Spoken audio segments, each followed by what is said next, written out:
കർത്താവിൻ്റെ അതിപരിശുദ്ധമായ നാമത്തിന് നന്ദിയോടെ സ്തോത്രം ചെയ്യും സ്തുതിക്കുകയും ചെയ്യുന്നു. ക്രിസ്തുവിൽ ധന്യരും ഏകാഗ്രചിത്തരായി ദൈവത്തിനായി ജീവിച്ച് ദൈവത്തിൻ്റെ കൃപകളെയും ദൈവത്തിൻ്റെ അനുഗ്രഹങ്ങളെയും പ്രാപിച്ച് മുന്നോട്ട് പോകുവാൻ ദൈവത്താൽ നിർണയിക്കപ്പെട്ട് വിളിക്കപ്പെട്ട് വചനം കേട്ടും പ്രാർത്ഥിച്ചും ദൈവത്തോട് അടുത്തിരുന്നും ദൈവിക നന്മകളെ അനുഗ്രഹപൂർണ്ണമാക്കി തീർക്കാൻ ദൈവസന്നിധിയിൽ അർപ്പിതരായ എൻ്റെ കേൾവിക്കാരായ എല്ലാവർക്കും യേശുക്രിസ്തുവിൻ്റെ ധന്യമുള്ള നാമത്തിൽ വിനീതമായ സ്നേഹവന്ദനങ്ങൾ അറിയിക്കുന്ന കൂടെ നിങ്ങളുടെ എല്ലാ കാര്യങ്ങളിലും ദൈവമായ കർത്താവ് ധന്യത നൽകി പ്രാർത്ഥനകൾക്ക് മറുപടി നൽകി വഴികളും വാതിലുകളും തുറന്ന് അനുഗ്രഹിക്കട്ടെ എന്ന് ആശംസിക്കുന്നു.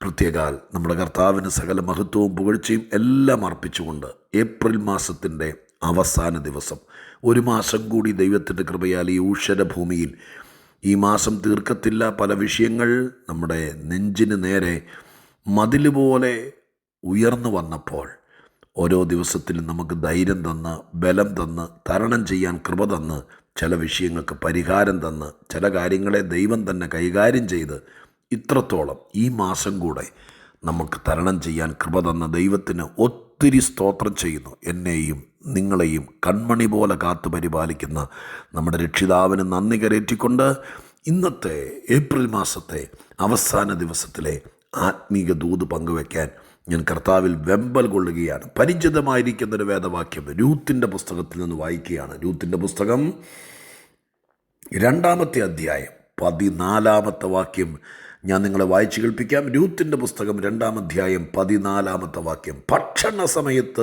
ബോവസ് അവളോട്, ഇവിടെ വന്ന് ഭക്ഷണം കഴിക്കുക, കഷണം ചാറ്റിൽ മുക്കിക്കൊള്ളുക എന്ന് പറഞ്ഞു. അങ്ങനെ അവൻ കൊയ്ത്തുകാരുടെ അരികെ ഇരുന്നു. അവൻ അവൾക്ക് മലര് കൊടുത്തു. അവൾ തിന്ന് തൃപ്തയായി ശേഷിപ്പിക്കുകയും ചെയ്തു. രൂത്ത് നിങ്ങൾക്കെല്ലാവർക്കും ഇഷ്ടപ്പെട്ട കഥാപാത്രമാണ്. വേദപുസ്തകത്തിൽ എല്ലാവരും ഇഷ്ടപ്പെടുന്ന വായനക്കാർക്കേറെ ഹൃദയസ്പർശ്യമായൊരു കഥാപാത്രം. രൂത്തിൻ്റെ ജീവിതം ഒരുപാട് പേരുടെ ജീവിതവുമായിട്ട് ചേർത്ത് വെച്ച് പഠിക്കാറുണ്ട്. നിങ്ങളിൽ പലരും രൂത്തിനെക്കുറിച്ചൊരു പ്രസംഗം കേൾക്കുമ്പോൾ അധികം കാതോർക്കുമെന്നും എനിക്കറിയാം. അതുകൊണ്ട് തന്നെ ഇന്നത്തെ ചിന്ത പരിശുദ്ധാത്മാവ് ഈ ഭാഗത്തുനിന്ന് തരുവാൻ ദൈവത്തിന് ഇഷ്ടം തോന്നിയതിനും ഞാൻ ദൈവത്തെ സ്തുതിക്കുകയാണ്. ബോവസിൻ്റെ വയലിൽ വന്നുപെട്ട രൂത്ത്, പിന്നാമ്പുറങ്ങൾ ഞാൻ പറയണ്ടല്ലോ, അവിടെ വന്ന് കാലപറക്കുകാരിയായിട്ട് കാലപറക്കുക. ഭാഗ്യവശാൽ ബോവസ് അവളെ ശ്രദ്ധിച്ചു. ഈ കൊയ്ത്തിൻ്റെ മേലാളനോട് ഈ പെൺകുട്ടി ആരാന്ന് ചോദിച്ചു. കാര്യങ്ങൾ മേലാളൻ ബോവസിനോട് പറഞ്ഞു. അടുത്തിടപെട്ടു. അസാധാരണമായിരിക്കുന്ന കരുണയും ദയയും കൃപയും രൂത്തിന് കിട്ടാൻ തുടങ്ങി. നിങ്ങൾക്കറിയാലോ, ഈ പുസ്തകം വീണ്ടെടുപ്പുകാരനായ ക്രിസ്തുവിനും ക്രിസ്തുവിൻ്റെ സഭയാകുന്ന വയലിൽ വന്ന ഒരു സാധാരണക്കാരനായ വിശ്വാസിക്കും നിഴലായി നിൽക്കുന്നതാണ്. അതാണ് ഈ പുസ്തകത്തിൻ്റെ ഏറ്റവും വലിയ പ്രാധാന്യത. വീണ്ടെടുപ്പുകാരനായിരിക്കുന്ന കർത്താവിൻ്റെ കണ്ണ് നമ്മുടെ മേൽ പതിഞ്ഞാൽ കർത്താവിൻ്റെ കരുണയും കൃപയും അസാധാരണമായിട്ട് നമുക്ക് ലഭിക്കാൻ തുടങ്ങും. ഈ കർത്താവ് നമ്മോട് സംസാരിക്കാൻ തുടങ്ങും, നമ്മളെക്കുറിച്ച് അന്വേഷിക്കാൻ തുടങ്ങും. ഇങ്ങനെ ഒത്തിരി കാര്യങ്ങൾ ഈ പുസ്തകത്തിൻ്റെ പുറകിൽ നമുക്ക് ഏറെ ഹൃദയത്തുടിപ്പുകൾ സമ്മാനിക്കുന്നതായിട്ടുണ്ട്. എന്നെ നിങ്ങളെയൊക്കെ ഇങ്ങനെ തന്നെയാണ് കർത്താവ് കാണുന്നത്. അതിനപ്പുറം ഈ വാക്യം 14-ാം വാക്യം, ഉച്ചയ്ക്ക് എല്ലാവരും ഭക്ഷണം കഴിക്കുന്ന സമയമായപ്പോഴത്തേക്കും കൊയ്ത്തുകാരൊക്കെ വീട്ടിൽ നിന്ന് കൊണ്ടുവന്നിരിക്കുന്ന പൊതിച്ചോറ് അല്ലെങ്കിൽ അവർ തയ്യാറാക്കി കൊണ്ടുവന്നിരിക്കുന്ന ഉച്ചഭക്ഷണം കഴിക്കാൻ വേണ്ടി വയലിൽ നിന്ന് നേരെ കരയിൽ കയറിയിരുന്ന് കൈയും കാലൊക്കെ കഴിക്കാൻ ഒരുങ്ങിയ ഞാൻ ഒത്തിരി കൃഷിക്കാരുടെ കൂടെ നിന്നിട്ടുണ്ട്. കൃഷിക്കാരൻ്റെ ഭവനത്തിൽ വളർന്നതാണ്. അതുകൊണ്ട് ഇതൊക്കെ ഞാൻ കണ്ടിട്ടുണ്ട്. ഉച്ചയായപ്പോഴേക്കും ഈ പൊരിവെയിലത്ത് അല്ലെങ്കിൽ നനയുന്ന മഴയത്ത് നിന്ന് പണിയെടുക്കുന്നവർ കരുതി വെച്ചിരിക്കുന്ന ആഹാരം ആർത്തിയോടെ കഴിക്കാൻ വേണ്ടി ഒരുങ്ങുക. ബോവസ് ഒരു വർത്താനം രൂത്തിനോട് പറയുക, ഇവിടെ വന്ന് എൻ്റെ അടുത്ത് വന്നിരുന്ന് കഴിച്ചോ, ഈ ആൾക്കാരുടെ കൂടെ ഇരുന്ന് കഴിച്ചോളാൻ പറഞ്ഞു. ഇവിടെ വന്ന് ഭക്ഷണം കഴിക്കുക, അങ്ങനെയാണ് എഴുതിയിരിക്കുന്നത്. ബോവസ് അവളോട് ഇവിടെ വന്ന് ഭക്ഷണം കഴിക്കുക, കഷ്ണം ചാറ്റിൽ മുക്കിക്കൊള്ളുക എന്ന് പറഞ്ഞു. ഇംഗ്ലീഷിലാണെങ്കിൽ നിൻ്റെ ആഹാരം കഴിക്കുക, നിൻ്റെ കഷ്ണം ഈ ചാറിൽ മുക്കിക്കോ. സ്വാഭാവികമായിട്ട് സ്കൂളിൽ പഠിക്കുന്ന കാലത്തും ജോലിക്കൊക്കെ പോകുമ്പോൾ അങ്ങനെയാണ്. എല്ലാവരും കൂടി വട്ടം കൂടിയിരുന്ന് കഴിക്കുമ്പോൾ ഒരാളുടെ മുട്ട പൊരിച്ചത് ഇച്ചിരി ഇങ്ങോട്ട് കൊടുക്കും, ഒരാളുടെ ചമ്മന്തി അരച്ചത് ഇച്ചിരി അങ്ങോട്ട് കൊടുക്കും. അങ്ങനെയൊക്കെ ആണല്ലോ നമ്മൾ. അതുപോലത്തെ ഒരു ടോക്കിംഗ് ആണ് ഇവിടെ. നീ കൊണ്ടുവന്നിരിക്കുന്ന ആ റൊട്ടി അത് ദേ ഈ ചാറിനകത്ത് മുക്കിക്കോ എന്നാണ് പറഞ്ഞത്. പക്ഷേ അവിടെ ഞെട്ടിപ്പിക്കുന്നൊരു സത്യമുണ്ട്. കഴിക്കാൻ വേണ്ടി അവിടെ ചെന്നിരുന്ന സമയത്ത് എല്ലാവരും വീട്ടിൽ നിന്നൊരു പൊതിയിൽ റൊട്ടിയോ ബ്രെഡോ എന്തെങ്കിലുമൊക്കെ കൊണ്ടുവന്നിട്ടുണ്ട്. പക്ഷെ പട്ടിണിയായി ദൂരത്തുനിന്ന് വന്ന് ഒരു നേരത്തെ ആഹാരത്തിനൊന്നുമില്ലാത്ത വീട്ടിൽ നിന്ന് കാലപിറക്കാൻ വന്ന ഇവള് വീട്ടിൽ നിന്ന് പൊതിച്ചോറൊന്നും കൊണ്ടുവന്നിട്ടില്ല. സത്യമാണ് ഈ പറയുന്നത്, കൊണ്ടുവരാൻ ആ വീട്ടിലില്ല. ഈ കാലപിറക്കി കൊണ്ടുപോയത് ഇടിച്ച് ഒരുക്കിയിട്ട് വേണം അമ്മായിയമ്മയ്ക്കും കൂടി എന്തെങ്കിലും കൊടുക്കാൻ. അത്താഴത്തിലേക്ക് എന്തെങ്കിലും ആയാലായി, അത്രയേ ഉള്ളൂ. ഉച്ചഭക്ഷണം ഇവക്കടെ കയ്യിലില്ല, കൊണ്ടുവന്നിട്ടില്ല. ബോസ് വിളിച്ചു, എല്ലാവരുടെയും കഴിയും ഭക്ഷണമുള്ളവല്ലോ, ബാ ഇവിടെ ഈ കരയെ കയറിയിരുന്ന് കഴിച്ചോ എന്ന് പറഞ്ഞു. രൂത്ത് കൊയ്ത്തുകാരുടെ കൂടെ പോയിരുന്നു. പക്ഷെ അവളുടെ കയ്യിൽ പൊതിയില്ല, ആഹാരമില്ല, ഇല്ലാതിരിക്കുക. ഇത് കൊയ്ത്തുകാരും ശ്രദ്ധിച്ചില്ല. പക്ഷെ ബോവസ് ശ്രദ്ധിച്ചു. ഞാൻ ഇന്ന് ഈ ഭാഗത്ത് എൻ്റെ ശ്രദ്ധേയമായ ചിന്ത ഉടക്കിയത് അവിടെയാണ്. സഭയാകുന്ന കർത്താവിൻ്റെ വയലിനകത്ത് വരുമ്പോൾ എല്ലാവരുടെയും കൂടെ, ഈ കൊയ്ത്തുകാരുടെയും മെതിക്കാരുടെയും കാലപിറക്കാരുടെ ഒക്കെ കൂടെ, ബാല്യക്കാരുടെയും ബാല്യക്കാരത്തികളുടെയൊക്കെ കൂടെ ഇരിക്കുമ്പോൾ, അവരെല്ലാം പൊതിക്കട്ടടിച്ച് വെച്ച് കഴിക്കുമ്പോൾ, ഈ വയലിൽ കാലപിറക്കാൻ വന്ന നിനക്ക് ഉണ്ടോ ഇല്ലയോ എന്നൊന്നും കൊയ്ത്തുകാർ ചിലപ്പോൾ ശ്രദ്ധിച്ച് നിൽക്കുകയല്ല. അതിനകത്ത് ഒരു പരിഭവം വിചാരിക്കരുത്. ഒരുപാട് പേര് ഇവിടെ നിന്ന് അങ്ങോട്ട് മാറി, അവിടെ നിന്ന് ഇങ്ങോട്ട് മാറി, പിണങ്ങി, സഭ മാറി, പുതിയ സഭയുണ്ടാക്കി, ഇതൊക്കെ നടന്നു.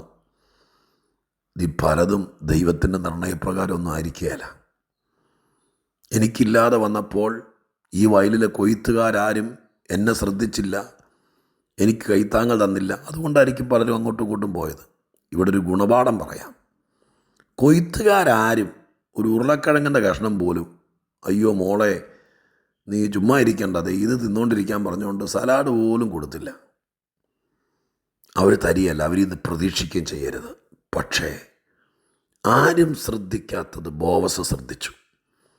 എല്ലാവരും ചോറ്റും പാത്രം തുറന്നു വെച്ച് കഴിക്കാൻ തുടങ്ങുമ്പോൾ രൂത്തിൻ്റെ കയ്യിലില്ല, ഒന്നുമില്ല. ബോസ് വിചാരിച്ച ഒക്കടയിൽ റൊട്ടി കാണും, ഈ ചാറിനകത്ത് മുക്കി കഴിച്ചോളാം. പക്ഷേ റൊട്ടി ഉണ്ടെങ്കിലല്ലേ ചാറിൽ മുക്കാൻ പറ്റുള്ളൂ. അങ്ങനെ ഇരിക്കുന്ന വേളയിൽ ബോവസ് അവക്ക് ബിരിയാണി കൊടുത്തു എന്നല്ല, പൊറോട്ട ഇറച്ചിയും കൊടുത്തു എന്നല്ല. നിങ്ങൾ കണ്ടോ? ബോവസ് അവക്ക് മലര് കൊടുത്തു. മലര് കൊടുത്തു. മലര്, അവലല്ല, അവല് നനച്ചതല്ല, മലര് കണ്ടിട്ടുണ്ടോ? മലര് കഴിച്ചിട്ടുണ്ടോ? കഴിക്കണം. മലരെന്ന് പറയുന്നത് ഒരു വലിയ ബ്രേക്ക്ഫാസ്റ്റോ ലഞ്ചോ ഡിന്നറോ ഒന്നുമല്ല. വെറുതെ ഇങ്ങനെ ചായക്ക് കുറിക്കാൻ വേണ്ടി പറ്റുന്ന, എന്താ പറയുക, ഫ്രൈ ചെയ്ത അരിയാണല്ലേ, അതാണ്. അത് വലിയ വിശപ്പ് മാറുന്ന സാധനമൊന്നുമല്ല. കഴിച്ചിട്ടുള്ളവർക്കും അതിനെക്കുറിച്ച് അറിയാവുന്നവർക്കും അറിയാം. മലര് സാധാരണ ഈ ഉത്സവത്തിനും കാര്യത്തിനൊക്കെ ഉപയോഗിക്കുന്ന ഒരു ട്രഡീഷണൽ സംഭവം കൂടിയാണത്.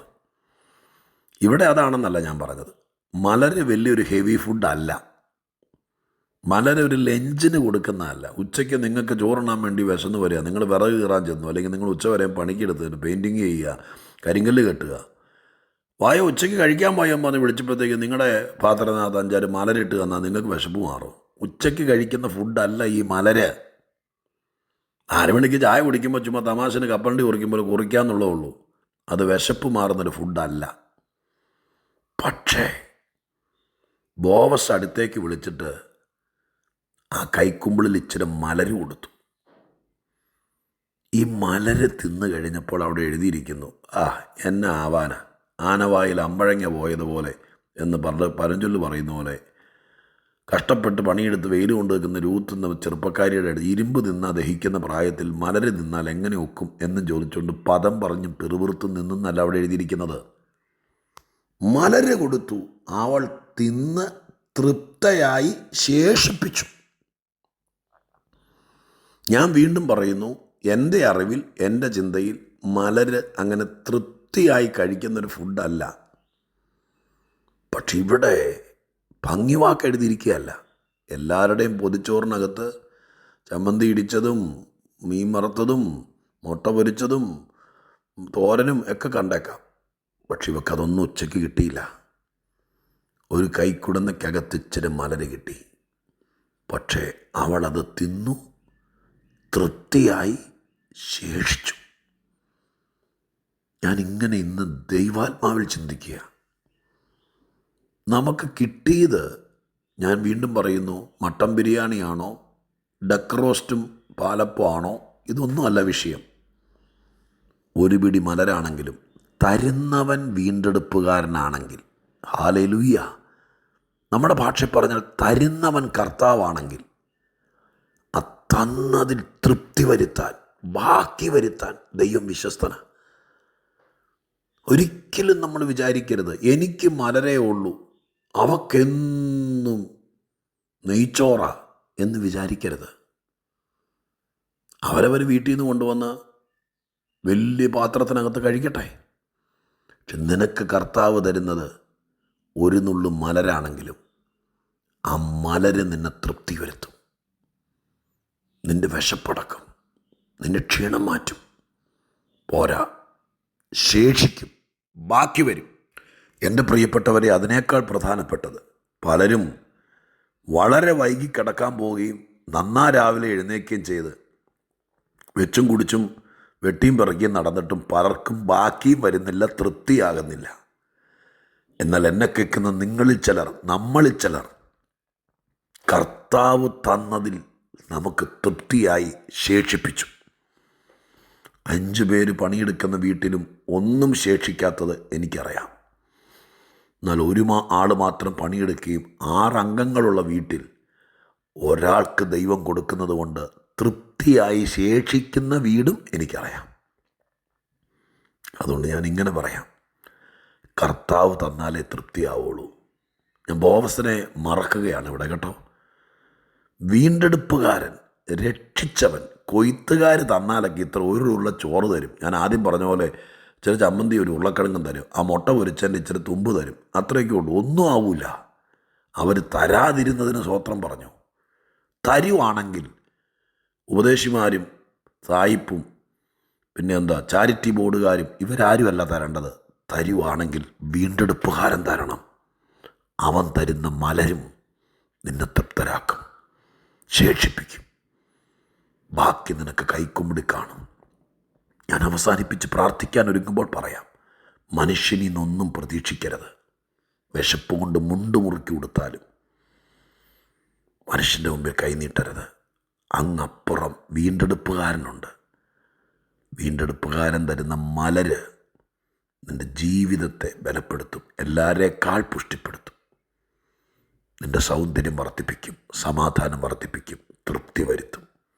നമുക്ക് വീണ്ടെടുപ്പുകാരൻ തരാൻ വേണ്ടി കാത്തിരിക്കാം. മെയ് മാസം ദൈവം അനുവദിച്ചാൽ വീണ്ടെടുപ്പുകാരൻ നമുക്ക് വേണ്ടി കരുതി വെച്ചിരിക്കുന്ന മലരാണെങ്കിലും നമ്മുടെ കൈ കിട്ടും. നമുക്ക് തൃപ്തി വരും, ബാക്കി വരും. അതിനായി കാത്തിരിക്കാം. ഇപ്പോൾ പ്രാർത്ഥിക്കാം. പരിശുദ്ധ ദൈവമേ, ഞങ്ങളുടെ സ്വർഗീയ പിതാവേ, ഈ പുസ്തകമൊക്കെ ഞങ്ങളെ പഠിപ്പിക്കുന്ന ഗുണപാഠങ്ങൾ എത്രയോ ശ്രേഷ്ഠമാണ് കർത്താവേ. മനുഷ്യൻ തന്നാൽ തൃപ്തിയാകൂല, അവൻ എന്തു തന്നാലും ഞങ്ങൾക്ക് തികയേല. സ്വർഗം തരുന്ന മലരിനകത്തും ഒരു സംതൃപ്തിയുണ്ട്, ഒരു നീക്ക് ബാക്കിയുണ്ട്. നാഥ, കഷ്ടപ്പാടും പ്രയാസവും കടമൊക്കെ ഉള്ള ഒത്തിരി പേര് എല്ലാ ദിവസവും ഇത് കേൾക്കുന്നുണ്ടല്ലോ. ഞാൻ ഇന്നേ ഞങ്ങളുടെ അടുത്ത മാസത്തിന് വേണ്ടി പ്രാർത്ഥിക്കുക. അങ്ങ് ഞങ്ങളുടെ അവസ്ഥ അറിഞ്ഞ്, വലുതൊന്നും വേണമെന്ന് പറയുന്നില്ല, മലരാണെങ്കിലും കരുതിയിട്ടുണ്ടല്ലോ ഞങ്ങളെ തൃപ്തരാക്കാൻ, ബാക്കി വരുത്താൻ. സ്വർഗം അത് തരുന്നൊരു മാസമായിരിക്കണേ. എല്ലാവർക്കും തൃപ്തി വരണേ. യേശുവിൻ നാമത്തിൽ പ്രാർത്ഥിക്കുന്നു, കേൾക്കണേ സ്വർഗീയ പിതാവേ. ആമേൻ.